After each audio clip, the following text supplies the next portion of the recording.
I come from a family that hates going to the doctor. I mean, absolutely hates it. Anytime I was sick growing up, or even if I showed a sign of sickness, I had a fever, maybe a slight cough, my parents would say, stay home. Now I know that that's not normal because most parents would say, suck it up, get your butt to school, keep learning, do your homework. My parents believed staying home was actually part of the cure, and I realize now, more than ever, that they were right. I think we're in a really fascinating time in human history. Most of us are sitting at home thinking, what can we do to cure Corona? What can we do to help cure this COVID-19 virus? I'm not a scientist. I know some of you guys probably watching this are not scientists, so we're not gonna sit at home and create a vaccine.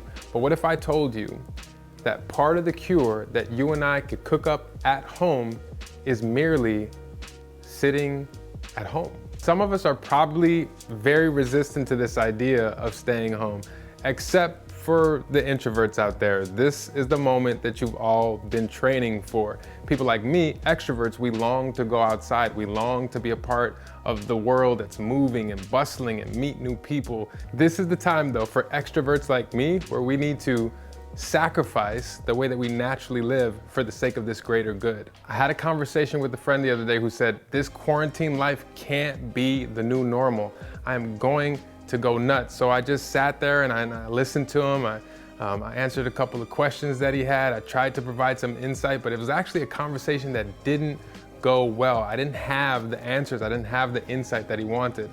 Honestly, kind of ended badly. Then shortly after that, a friend of mine sent me this really poignant quote, this little excerpt from the life of Anne Frank, and it reminded me of that conversation. Actually, it gave me some perspective on that conversation. Before I read this quote, I didn't know that Anne Frank was in a 450 square foot space. I didn't know that they stayed in that space for 761 days. Attempting to remain undiscovered. Like basically they were hidden, not by choice, but because they had to.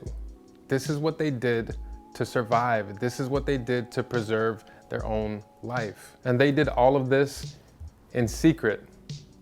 They did this without entertainment. They did this without distractions to make their life more bearable. Can you imagine that?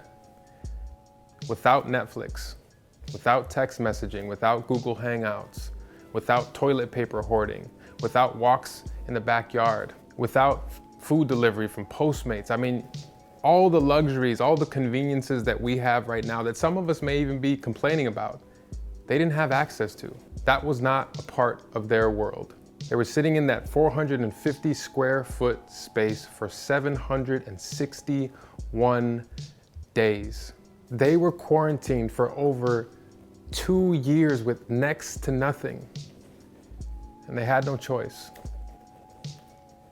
We have a choice, and I don't know what day of the quarantine you're on, but what I do know is that you and I, we have virtually every single comfort and convenience at our disposal. And if this is a part of the cure, if this is a part of saving millions of lives, then we must be willing to self-quarantine for as long as it takes. And may the story of Anne Frank give us much needed perspective, because we stay home not only to protect ourselves, but to protect the most vulnerable among us. To ensure the lives of generations to come, we stay home as our sacred offering, because the preservation of human life is worth our social distance.